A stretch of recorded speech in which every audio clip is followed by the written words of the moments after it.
अभी अभी में आज आपको दिखाएंगे कि आखिर पाकिस्तान की जेल में बंद इमरान खान के साथ क्या क्या हुआ। आज इमरान पर क्या बड़ा ऐलान होने वाला है। ट्रंप के घर के पास किसने की फायरिंग। हांगकांग में एक साथ कैसे लपटों में धधक गई 8 इमारतें। दिल्ली ब्लास्ट केस में आतंकी मुजम्मिल का नया ठिकाना कहां मिला। एमपी के रायसेन में 6 दिन से फरार दरिंदा सलमान कहां पर छिपा बैठा है। मुंबई से जयपुर तक कैसे तांडव मचा रहे हैं तेंदुए। हर एक खबर अभी अभी में। शुरुआत कर रहे हैं इस वक्त की बड़ी खबर के साथ। खबर अमेरिका से है, जहां व्हाइट हाउस के पास गोलीबारी से सनसनी है। 2 नेशनल गार्ड्स को गोली मार दी गई है। दोनों गार्ड्स की हालत गंभीर बताई जा रही है। व्हाइट हाउस ने इसे आतंकी हमला करार दिया है।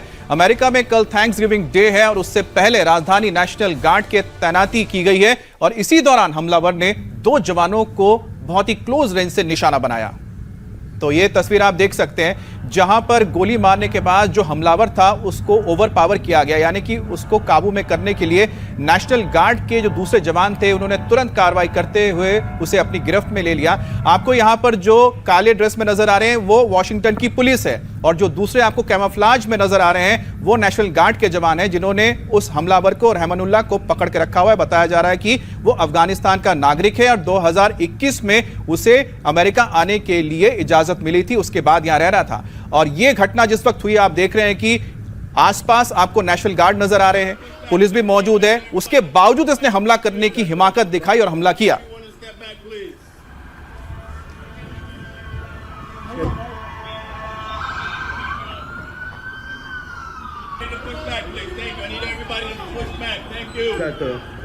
Need everyone to step back, please.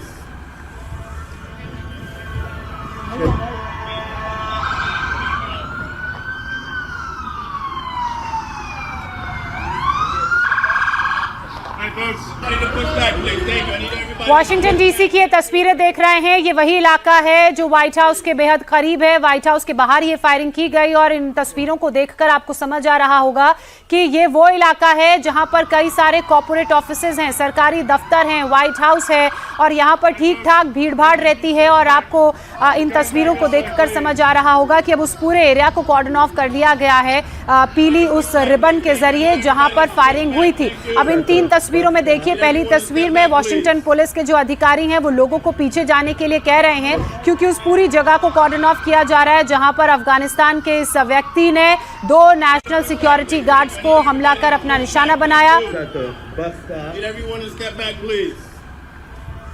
This heinous assault was an act of evil, an act of hatred, and an act of terror. It was a crime against our entire nation. It was a crime against humanity. The hearts of all Americans tonight are with those 2 members of the West Virginia National Guard and their families.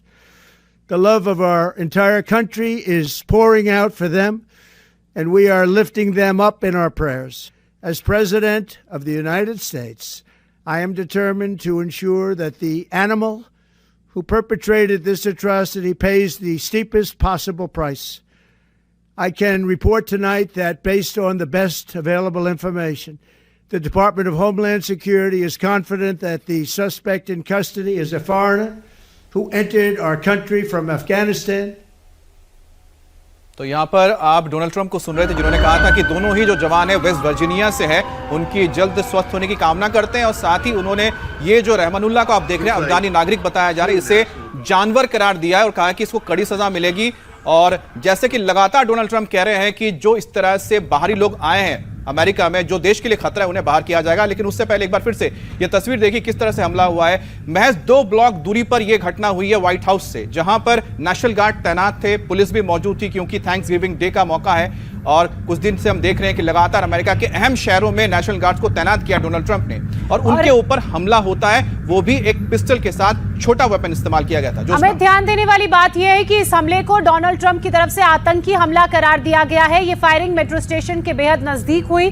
Firing की आवाज आते ही वहां पर हड़कंप much गया। इलाके में तैनात नेशनल गार्ड्स के जवान कवर लेते हुए भी दिख रहे हैं और इसी दौरान हमलावर को भी गोली लगी है। कवर के साथ साथ उसे न्यूट्रलाइज करने की भी कोशिश की गई और वो सब कोशिशें इस वक्त आपकी टेलीविजन स्क्रीन पर हमले के बाद के कई वीडियोस भी सामने आए हैं जिसमें घायल जवानों को सीपीआर दिया जा रहा है। एम्बुलेंस से एक टॉप एंगल शॉट भी सामने आया है। उन्हें सीपीआर देने के साथ साथ अस्पताल ले जाने का जो प्रोसेस है वो भी शुरू कर दिया गया। एफबीआई के मुताबिक हमले में शामिल संदिग्ध की पहचान हुई है।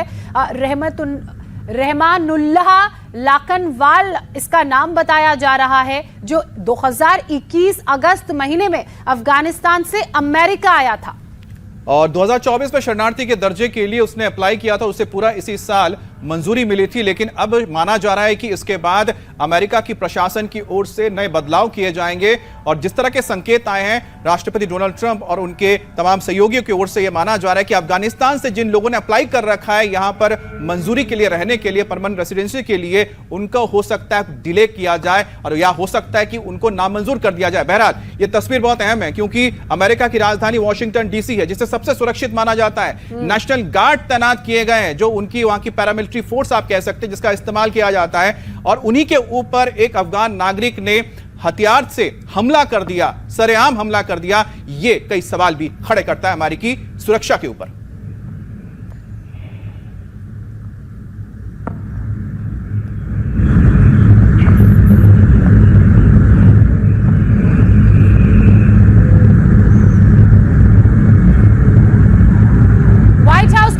हमले से ट्रंप गुस्से में हैं। हमलावरों को कड़ा सबक सिखाने की बात कर रहे हैं। डोनाल्ड ट्रंप अमेरिका की सुरक्षा को लेकर काफी सख्त हैं। इसके पहले चुनाव प्रचार के दौरान खुद ट्रंप पर आपने देखा था हमला हुआ था, गोली उनके कान को छूते हुए निकल गई थी।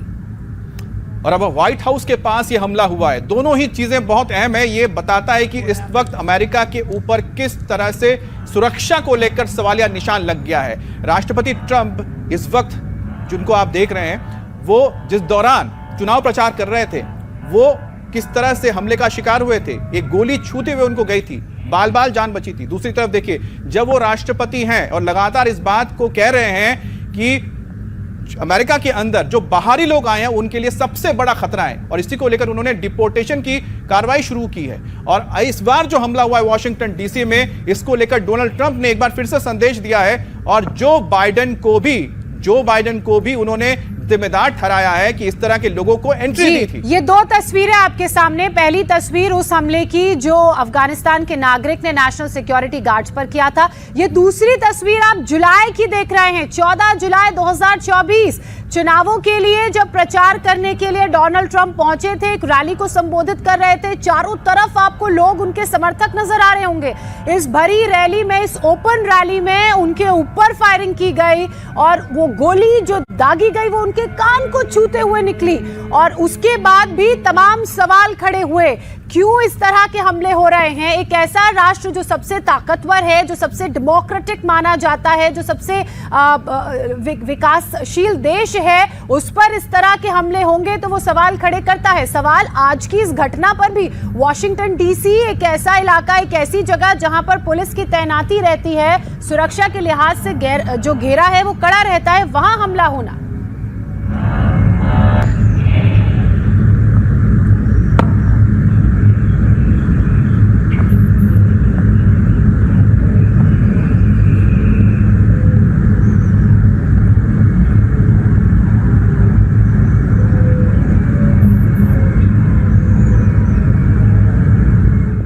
ये तस्वीर आप देख रहे हैं, दो तस्वीरें जिस वक्त अस्पताल ले जाया जा रहा था जो घायल हुए नेशनल गार्ड के लोग, और यही वो शख्स है जिस पर आरोप लगा है। इसका नाम रहमानुल्लाह है, अफगानी नागरिक बताया जा रहा है। लेकिन इन तस्वीर में देखिए, जिस वक्त हमला हुआ था अचानक ही हमला किया गया था। जो नेशनल गार्ड थे उन्हें बिल्कुल भी भनक नहीं थी कि अचानक ही कोई उन पर हमला करेगा। इसी वजह से दो जो नेशनल गार्ड हैं इस हमले की चपेट में आ गए थे। बताया जा रहा है कि रहमानुल्लाह एक छोटा वेपन यानी कि पिस्टल अपने साथ रखा था, जिसका इस्तेमाल उसने किया था और बहुत ही करीब जाकर उसने गोलियां मारी थी दोनों नेशनल गार्ड को।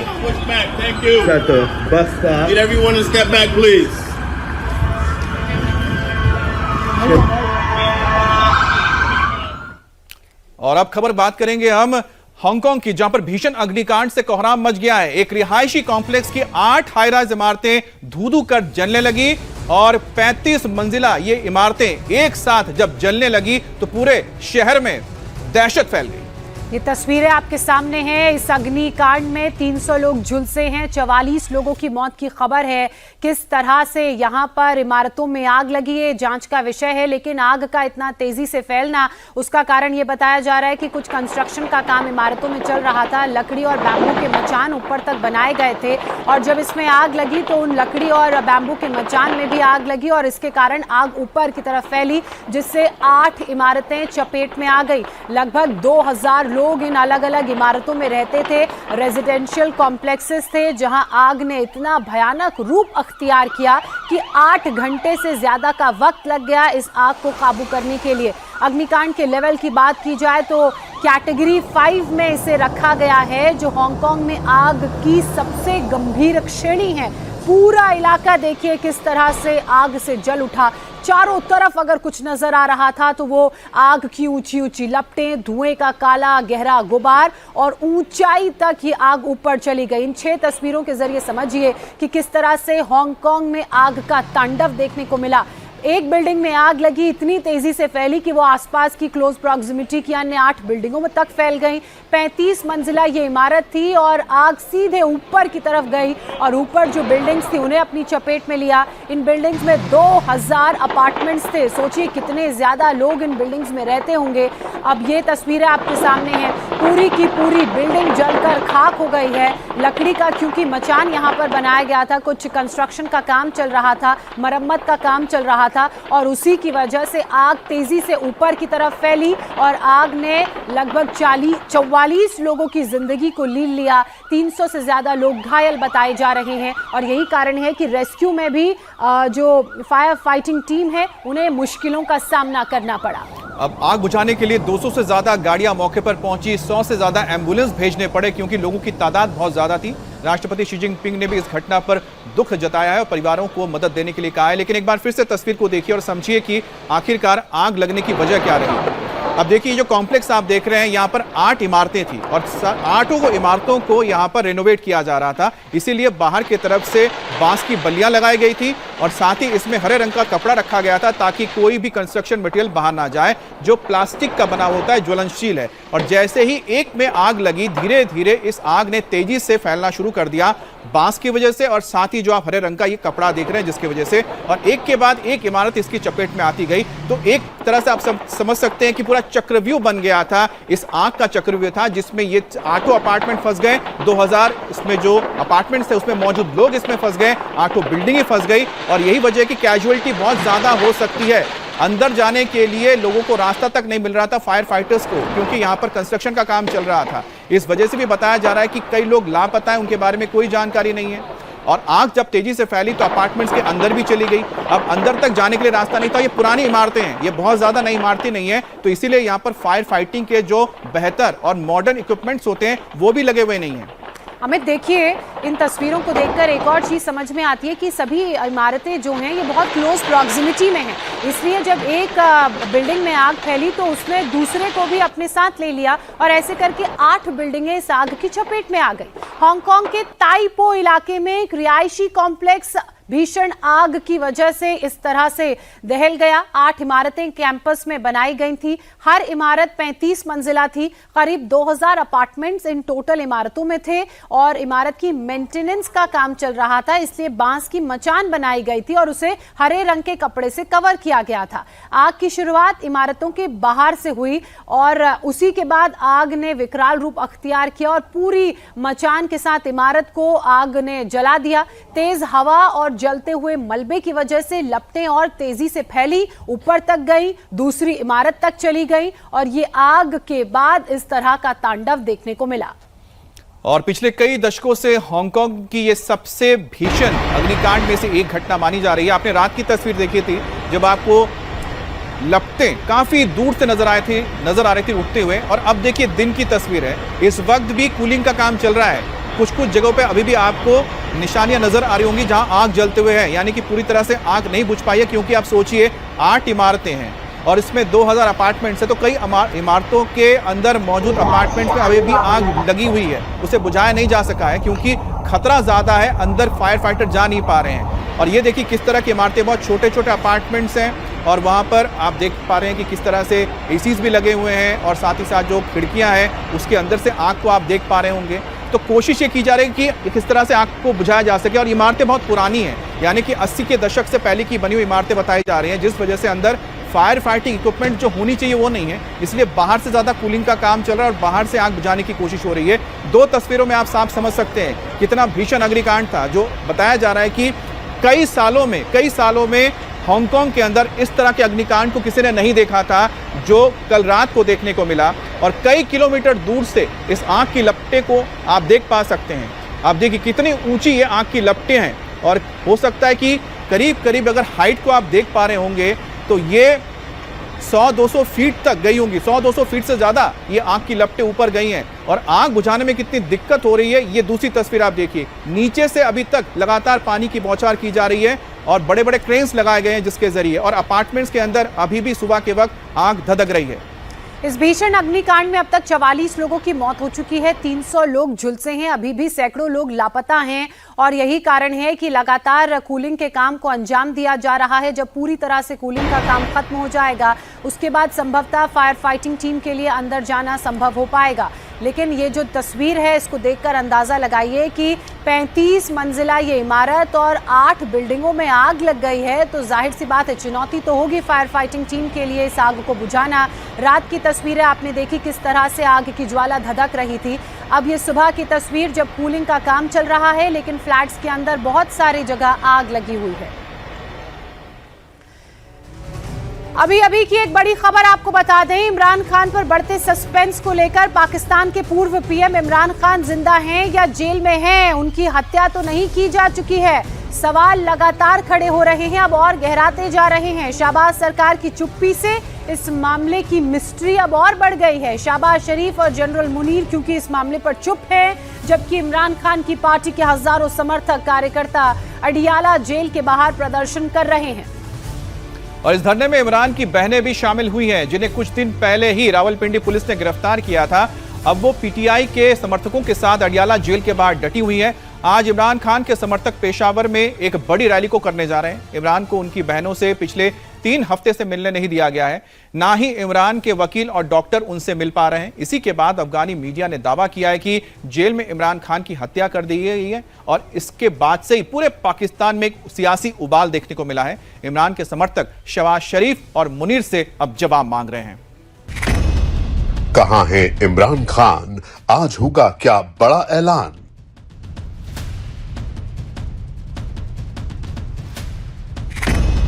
अटकलें लग रही तमाम, साजिश का शिकार इमरान।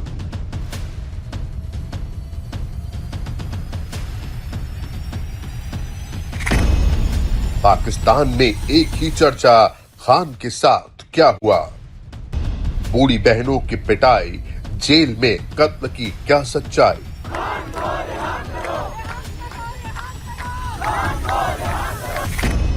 बौखलाया मुनीर, सब कपाया शहबाज, छिड़ेगा गृह युद्ध, लगेगा आपातकाल। तुम लोग को गारत करे, अल्लाह करे तुम लोग मर जाओ सारे। आमीन आमीन। इमरान खान का क्या हुआ, इस पर सस्पेंस बना हुआ है। वहीं शहबाज शरीफ की सरकार इमरान को लेकर उठने वाले हर सवाल को दबाना चाहती है, इसलिए इमरान की तीनों बहनों अलीमा खान, डॉक्टर उज़्मा खान और नौरीन नियाज़ी ने जब जेल के बाहर प्रोटेस्ट किया तो उनके साथ बदसलूकी की गई। 71 साल की नौरीन नियाज़ी ने आरोप लगाया कि उन्हें बाल पकड़कर घसीटा गया। उन्होंने पुलिस में इसकी शिकायत भी की। इसके बाद फिर अलीमा खान, डॉक्टर उज़्मा खान और नौरीन नियाज़ी अडियाला जेल के बाहर डटी रही। साथ ही पीटीआई कार्यकर्ता भी शहबाज शरीफ सरकार के खिलाफ जमकर नारेबाजी करते रहे और जब यह नारेबाजी हो रही थी तो उसकी तस्वीर आप देख पा रहे हैं। रात के वक्त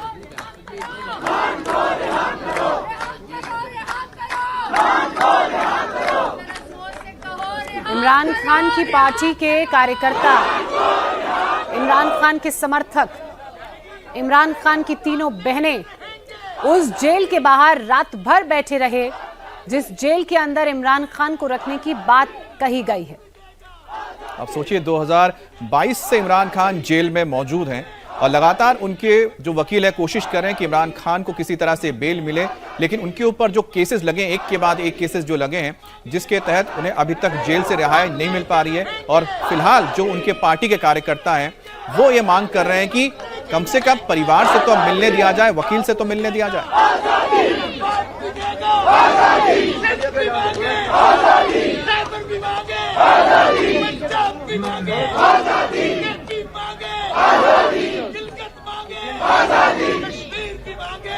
इमरान को लेकर सस्पेंस क्यों बढ़ रहा है, इसकी वजह भी आपको बताते हैं। दरअसल पिछले 24 घंटे से जेल में इमरान के साथ अनहोनी की खबर मीडिया में चल रही है, लेकिन इस पर पाकिस्तान सरकार ने चुप्पी साध रखी है। ना तो शहबाज शरीफ और ना ही जनरल मुनीर इस पर कुछ बोलने को राजी हैं। इमरान की तीनों बहनों को उनसे मिलने नहीं दिया जा रहा है। इमरान की बहनों की जेल में इमरान से आखिरी मुलाकात 4 नवंबर को हुई थी। पाकिस्तान के खैबर पख्तूनख्वा राज्य के सीएम इमरान से मिलने के लिए 7 बार अडियाला जेल में आ चुके हैं, रिक्वेस्ट कर चुके हैं, लेकिन उन्हें मिलने नहीं दिया गया।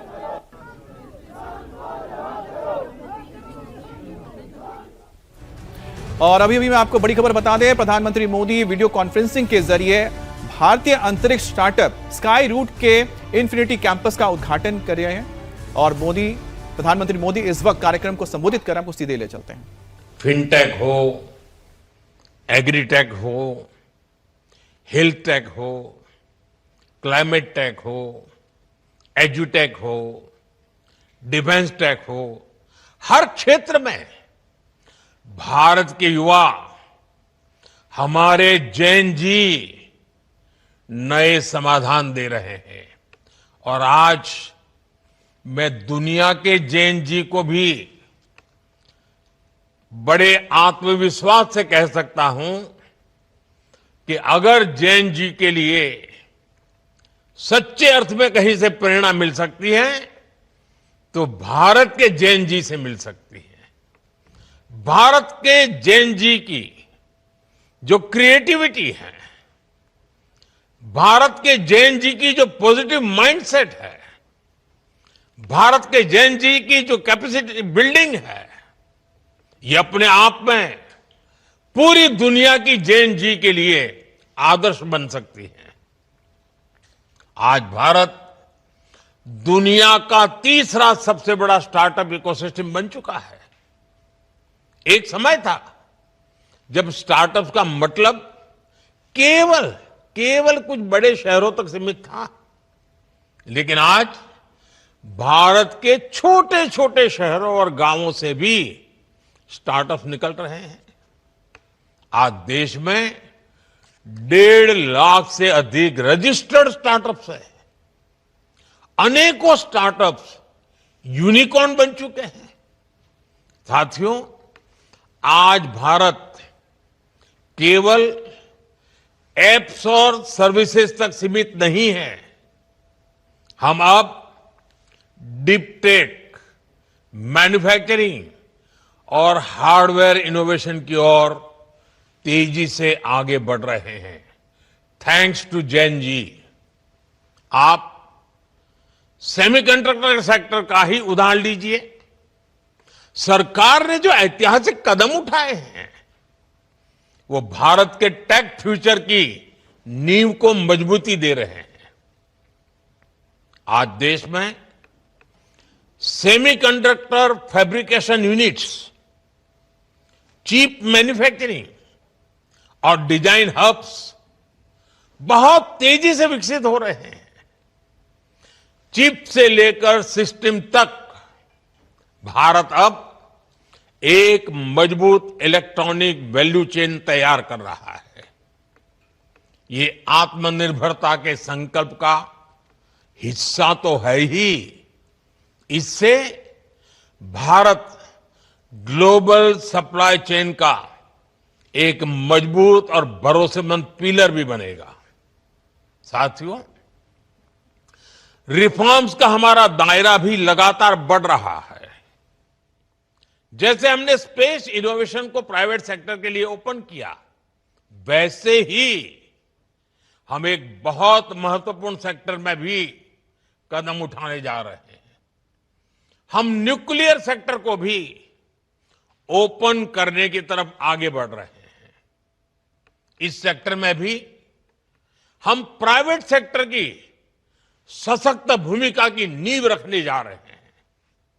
इससे small modular reactor, advance reactors और न्यूक्लियर इनोवेशन में अवसर बनेंगे। यह रिफॉर्म हमारी एनर्जी सिक्योरिटी और टेक्नोलॉजिकल लीडरशिप को नई शक्ति देगा। साथियों, आने वाला भविष्य कैसा होगा, ये बहुत कुछ आज हो रही रिसर्च पर भी निर्भर करता है। इसलिए हमारी सरकार का बहुत जोर युवाओं को ज्यादा से ज्यादा रिसर्च के मौके देने पर भी है। हमने राष्ट्रीय अनुसंधान फाउंडेशन का गठन किया है, जो आधुनिक रिसर्च के लिए यूथ को सपोर्ट करता है। वन नेशन वन सब्सक्रिप्शन, इससे सभी छात्रों की इंटरनेशनल जर्नल्स तक पहुंच आसान हुई है। 1 लाख करोड़ के रिसर्च, डेवलपमेंट और इनोवेशन फंड से देश भर में युवाओं को बहुत मदद मिलने वाली है। हमने 10,000 से अधिक अटल टिंकरिंग लैब भी खोली है, जो स्टूडेंट्स में रिसर्च और इनोवेशन की भावना जगा रही है। आने वाले दिनों में हम ऐसी 50,000 नई अटल टिंकरिंग लैब बनाने पर काम कर रहे हैं। सरकार के ये प्रयास भारत में नए इनोवेशन की बुनियाद बना रहा है। साथियों, आने वाला समय भारत का है, भारत के युवाओं का है, भारत के इनोवेशंस का है। कुछ महीने पहले स्पेस डे के अवसर पर मैंने हमारी स्पेस एस्पिरेशंस की चर्चा की थी।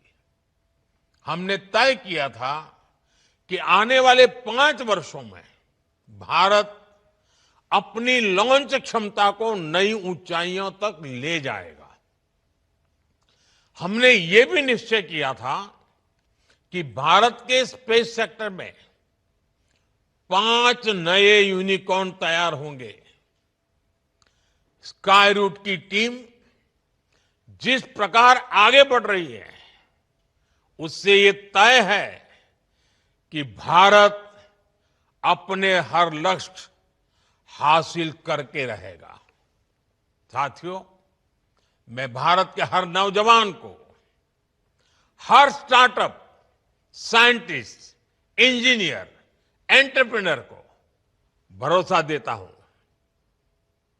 और मेरे नौजवान साथियों, ये मेरी गारंटी है, सरकार हर कदम पर आपके साथ खड़ी है।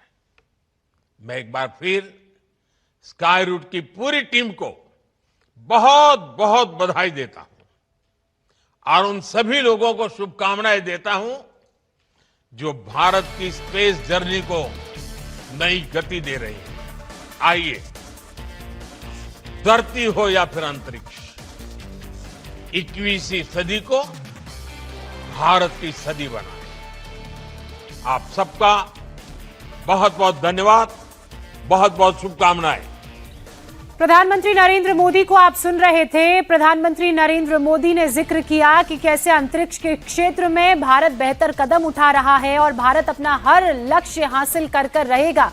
भारत में 5 नए यूनिकॉर्न्स तैयार होंगे, इस बात का भी जिक्र प्रधानमंत्री ने किया और कहा कि जो लक्ष्य हम साध लेते हैं उसे हासिल करके रहते हैं। स्पेस में जो तेजी से विस्तार हो रहा है और जिस तरह से भारत स्पेस में एक अहम योगदान दे रहा है, वो दुनिया में भारत को काफी आगे ले जाता है। और उसी के तहत इस कार्यक्रम के मद्देनजर भारत ने दुनिया के जेनजी के साथ साथ भारत के जेनजियों का भी जिक्र करते हुए कहा कि इनसे हमें सीखने की जरूरत है। और एग्जाम्पल के तौर पर सेमीकंडक्टर सेमीकंडक्टर का जिक्र किया। सेमीकंडक्टर की मार्केट जो इंडिया में नहीं थी, कोविड के बाद कैसे जेनजी के एफर्ट से वो मार्केट अब इंडिया में भी आ रही है, उसका जिक्र किया। और प्राइवेटाइजेशन के लिए स्पेस सेक्टर के दरवाजे खुले हैं, इसका भी प्रधानमंत्री नरेंद्र मोदी ने अपने इस संबोधन में बात कही।